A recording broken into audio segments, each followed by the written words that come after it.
буга чейинки айтылгандар боюнча мына бул жерде таблица турабы? Ооба.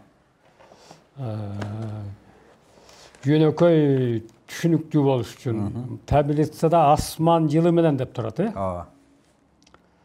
Асмандын бир жылын канча деп алдык эле? 360 миллиард жыл экен дедик белеби? Мына 7-нчи асман канча жыл жашайт экен ошо асман жылы менен? 108 миллион жыл. Демек ошо 360 миллиард жылды бир жыл деп эсептесек, ошондой убакыт менен кыяматка чейин 7-нчи асман 108 миллион жыл жашайт экен. 6-нчы асман 92 миллион 880 миң жыл өмүр көрөт экен да, жашайт экен деген. 5-нчи асман 77 миллион 760 миң жыл. 4-нчы асман 62 миллион 640 миң жыл. 3-нчы асман 47 миллион 520 миң жыл. 2-нчи асман 32 миллион 400 миң жыл. 1-нчи асман 17 миллион 280 миң жыл жашайт экен. Эми жылдыздар асманы деген бар да, бул 2 миллион 160 миң жыл деп турабы? Бирок дагы бир кызык аят бар. Мына 14-нчүнү окусаң. Жети кат асманды, жерди дагы ошолордун мисалындай кылып Алла өзү жаратты. Ушул жерге токтоп коесуң. Талак сүрөсүнүн 12-нчи аятындыкы. Жети кат асманды, жерди дагы ошолордун мисалындай кылып Алла өзү жаратты. Демек асман менен жердин жаралыш жок. Жердин дагы формасы ошо 7 кабат болуп жаралып деп атат да. Бирок бул жер эмес, бул жер деп жалпы жылдыздар асманына кирет ошонун элементи. Же болсо жанагы айткан тил менен төмөнкү асман. Ошол жылдыздар асманы дагы ошо 7 каттан турат экен. Кийинки аятта муну ачык айтып атат. Силердин үстүңөрдө катуу 7 катты жараттык. Анда жаркыраган чырактарды, жылдыздарды койдук. Мына бул жерде тактап атат. Демек, жерден жогору карай биздин көрүнүп турган ушу жылдыздар асманын толук берип атат, Деги эле жылдыздар асманы 7 каттан баягы мейкиндиктери турат экен да. Катмар-катмар. Эми муну 7 каттан бир эле 7 кат турабы же бир нече катпы деген маселе да бар да. Анын үчүн жанагы жалпы жылдыздар асманына тийиштүү 777 квадриллион 600 триллион жылды 50-ге бөлө беребиз да. Жана 50-ді бөлбөдүк белебиз. Асмандардыкын эсептегенде. Мына мен бул жерде эсептедим. 4 жолу бөлүшкө туура келет экен. Ар бир бөлүгүндө 7 каттан чыгат ошондо. Жана чыккан жылдарды жанагы 7 асмандыкын өлчөгөндөй 50-ден бир ошентип эсептеп келе бергенибизде, мына таблицада мен бердим. Жылдыздар асманын кыяматтын учуру жеткен кезде убакыт мейкиндик өлчөмдөрү мына 29 кабат болот экен. Мына эсептеп жана келген. Демек 29 кабат ошондо 4-7 кабаттан болгондо дагы 4 эмеден турат экен да? 4 топ болот экен 7 кабаттан. Анан ортодогусу бир эле. Ошо ар бир тобу 7 кабаттан турат экен да? Бирөө гана ортодогусу бир эле кабат болуп калат экен. Ал ошондо биздин турган галактика болот. Биздин ошо анын радиусу 20 миллиард жарык жылына жетет экен кыямат мезгилинде. Азыр космос ушуну эле карап атат, Ушуну эле карап атат. Ушуну эле карап атат. Демек, анын сыртында дагы 28 кабат жөнүндө али космоско такыр маалымат жок экен. Гипотетический вселенный деп коет. Ал божомол айтылат, бирок анын лабораторный анализ, ал телескоптор ала албай атат. Эми дагы бир кызыгы бар да. Жана биз арш, анан күрсү дегенди тактап койбойлубу? Ооба. Экөөнүн айырмасы эмне? Мына айттык, Ооба. Дагы. Мына 7 кабат асман болсо, Ооба. арш муну чүмкөп турат бекен, мындай. Мындай дейли, мына. Ичинде 7 кабат асман калды. Ошону биз арштын сыртына чыгып кеттикпи? Азыр турганда ошону сыртынан карап туруп да. Сыртынан карап туруп. Бейиш тозок ушунун сыртында экен да. Эмне үчүн күрсү дейт? Ошо бейиш тозогун ушуга имип турат экен. Мына биз күрсүдө турбайбыз. Түшүнүктүү болдубу? Бул бир эле алам. Эгер биз анын бейиш тозок жактан карасак, анда ал күрсү болуп калат. Аны ошо бейиш тозок ошонун сыртында. Демек, арштын сыртынан караганда күрсү болуп көрүнөт экен. Бейиш тозок ошонун сыртында. Эгер биз ичинде 7 кабат асман жерде туруп карасак, анда бул чын эле арш. Крыша болуп көрүнөт. Крыша. Биздин үстүбүздөгү крыша. Чүмкөп турган. Ушундай түшүнүш керек да. Мына биз ушуга чейин арш менен күрсү кандай бейиш тозок каякта турат аныктаган эмеспиз. Мына бул космологиянын пайдасы эмне? Биз ошондо локализовать этебиз. Кайсы алам каерде турганын билип атабыз да. Демек, буга чейинки биздеги түшүнүктө айтылып кетип аткан ушу бейиш менен тозок мына асманда деген туура эмес болуп чыгат экен да. Ой, асманың талкаланат деп атпайбы? Асман деген кыяматта таптакыр жок болуп атпайбы? Жер менен кошо бүт бар. Анда бейиш менен тозокто кошо талкаланып жок болуп кетиш керек. Демек, бул бейиш мына ушу арштын сыртында. Сыртында. Ал эми ошону имип турган үчүн күрсү да, мына күрсү деген отурмуш. Кыяматка боло турган процесстин баарысы ушу арштын ичинде гана болот. Ичинде өтөт. Сыртына анын таасири жок таптакыр. Ичинде өтөт. Ичинде 7 кабат асмандан башка да аламдар көп болушу мүмкүн. Анткени бул 200 000 эсе чоң экен, эсептедим да мен. 7 кабат асмандан дагы 200 000 эсе чоң. 200 000 эсе чоң экен. Ошон үчүн улук арш деп атат Алла Таала. Аршул азим деп атпайбы, улук арш. Эми дагы бир кызык маселе бар. Куранда ушундай деп айтылат да. Аршты 8 периште көтөрүп турат деп айтылат. Эми карап тур. Мунусуну арш деп атабыз да, мисалы. Ар бир 45 градуста эмне экен? Бирден периште көтөрөт. Ошондо тең кармап туруш үчүн ар бир 45 градусунда бирден периште турат. 8 периште 8 бурчунан көтөрүп турат деп атабы? Ошол ар бир периште бир эшикти кайтарып турат. Бир эшикке кожоюн. Ошондон ар бир бейишке кетет. Жол. Кыямат десеп турат. 8 эшиги деген ошондо турбайбы? Ал бул ачылат. Кыямат десеп сурак бүткөндө, ошо 8 бейишке ошо 8 тарабынан киришет. Ким кайсы бейишке барса. Космология ушуну жардам берет. Эми ушул жерде жанагы пайгамбардын мирашка чыкканында бир карап коюшубуз керек да. Пайгамбар эмнени көрдү? Ошо мираж аркылуу бизге ошо арш менен күрсүнүн немеси пайда болду да, түшүнүк. Келди да ошондо. Мына азыр 53-чү сүрө бар. Ачсаң болот. Жылдыз деген сүрө бар.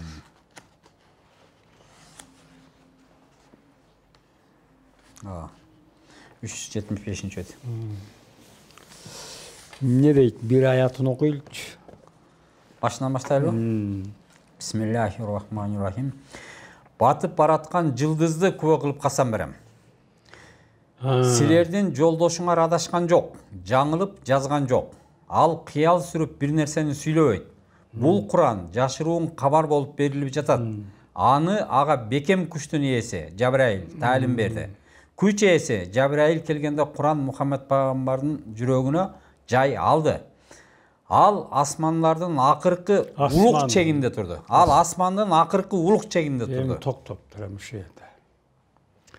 Батып бараткан бул мираж жөнүндө айтып. Батып бараткан жылдызды күбө кылып касам берем дегени бул мындай. Муну дагы туура эмес түшүндүрүп турушат. Пайгамбар мираж жөнүндө айтканда замандаштарына бул жаңыл эле бир нерсени айтып атат, бул кыял сүрүп эле бир нерсени айтып атат деп атат, ошону айтып атат аят. Андай эмес экен. Батып бараткан жылдыз дегенде бул космологияда космологиялык горизонт деген бар.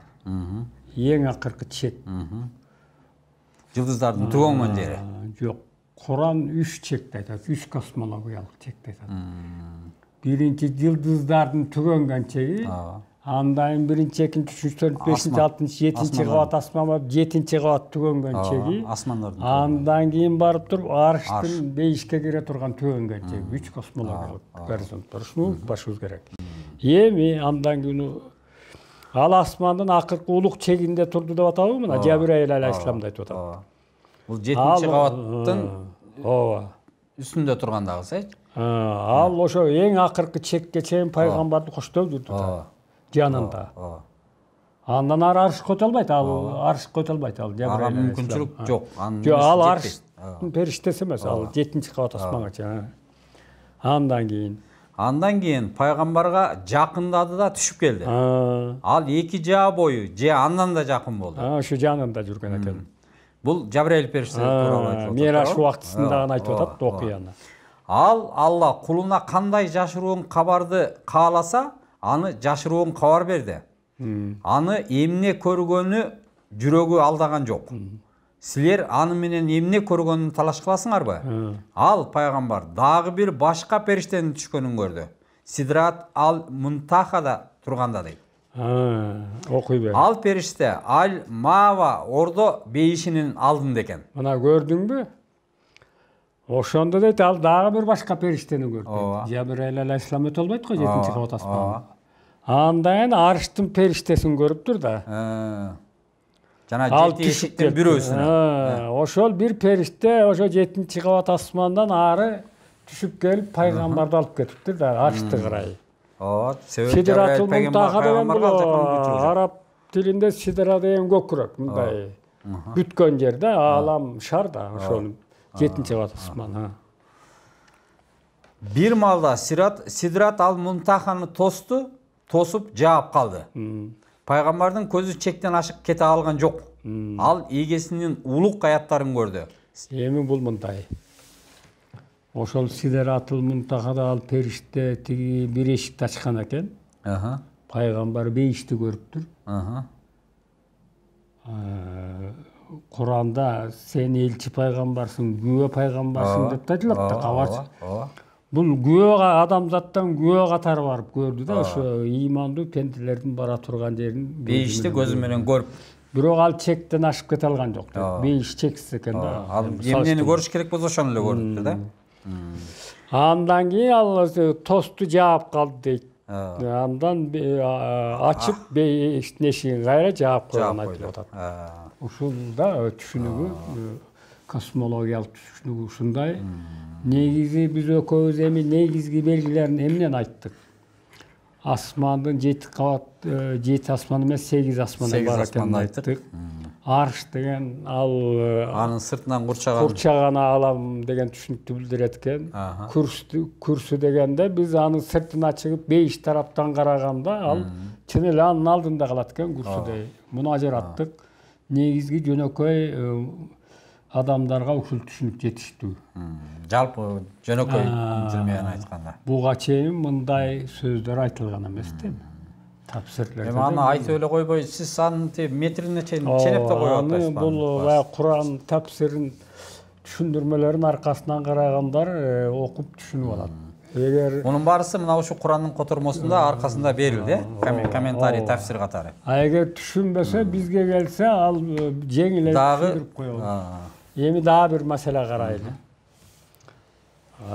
Бул дагы абдан кысык. 84-сүрө бар. Канча кабат дедик жылдыздар асманын? 29. Эсиңен чыккан жок эле? Жок. 80 канчанчы? 84-сүрөнү ач. 412 бет.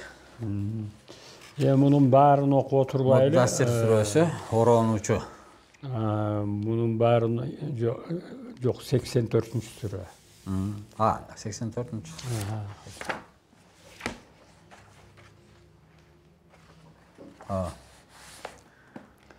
Эми биз туура эсептедикпи, эсептебедикпи текшерип алышыбыз керек.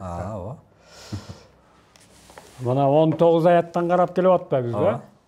Sen эми 18-ci 19-cu аятты эле окуп кой, 2 аяттан анан ошо боюнча сөз кылалы. Айдын толук эсебин күбө кылып касам берем. Силер кабаттан кабатка өтөсүңөр. Bir ayda kança gün var, sutка var. Эми ай эсебинде 29-30 күндө эсептелинет. 29 күндөн жамырган астрономиялык 29. Астрономиялык эсеп боюнча 29. Жакында барат да, андай 30га толот. 30га жетпей калат, ооба. Толук эсеби 29 болот. Толук күн эсебинде. Силер кабаттан кабатка өтөсүңөр дейт. Ошону күбө алып касам берем дейт Алла Таала. Адамзат келечек 300 миллиондун жылдын ичинде ушу 29 кабатка тарап кеткен дагы планеталарга тарап кетет экен. Айрымдар кыяматка жакын калды, жок. Кабаттан кабатка өтөсүңөр дейт. Ошо жылдыздар асмандын кабатына айдын эсеби туура кылып ошондо коюп коет дейт Алла. Ушул жерде ушу кабат деген сөзгө токтолуп кетсеңиз, мисалы үчүн башка мен бир топ ошо эмелерди карап көрдүм, котормолорду, орусча, кыргызча. Кыргызча бир котормодо ушу тепкичтер деп бериптир. Ал эми орусча котормолордо бирөөүндө эле ушу кабаттан кабатка от слоя в слой деп бериптир. Калгандарында абалдар бир абалдан экинчи абалга өтөсүңөр ушундай маанинде да. Так чечмеленип айтылган эмес. Чын эле бул жерде ошо кабат деген сөз барбы же кандай? Кабат деп айтылат. Табак деп айтылат. Табак деген ошо кабат дегенди түшүндүрөт, Табак деген кабат. Анан бул жерде айдын толук эсеби 29 сутка болуп атабы, толук эсеби, күн эсеби. Ошол жылдыздар асманынын кабаты 29 экен да, биз эсептеп азыр таблицада эме кылбадыкпы? Ошого адамзат келечекте өтөсүңөр деп Алла Таала ошол айдын толук эсебин буга күбө кылып касам берди. Убадасы экен Алла Таала. Эмне үчүн бизде ошо аалымдарда таптакыр мындай бир эме жок да, бул же пайгамбардын хадистеринде да бул тууралуу таптакыр маалымат болгон эмеспи же кандай? Пайгамбар айткандыр, эми пайгамбардын сөзүн ким түшүндү? Сахабалар ошол мезгилде астрофизика түшүнүп турган. Жердин тоголук экенин дагы али түшүнбөй аткан учурда. Астрофизикага эмеси жетпейт эле да.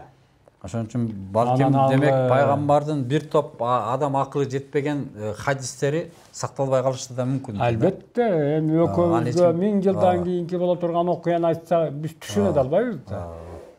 Мындан 50 жыл мурун жанагы смартфон, телефон түшүп турган жериңен сүйлөшөсүң деп койчу. Көрүп, сүрөтүн көрүп сүйлөшөсүң, ишениш кыйын эле да. Ишенген күндө дагы элестетиш кыйын эле да. Ошон үчүн космологияны ушу менен токтотойлу, бул чынында оорураак тема. Китеп колуна тийгендер аркасына кызыккан адамдар болсо, буну өздөрү ошо кызыгып бир убакта мүмкүн сиз менен дагы бир сөз кылышка туура келип калышы. Билгиси келсе, көрсөтүп жеңил эле түшүндүрөбүз. Анчалык да кыйын эмес. Ушу менен эмесе ушуну менен Ыйык Курандын космологиясы деген бөлүгүбүздү дагы кыскача аягына чыктык. Чындыгында буга чейин эч ким айтпаган бир топ нерселер айтылды.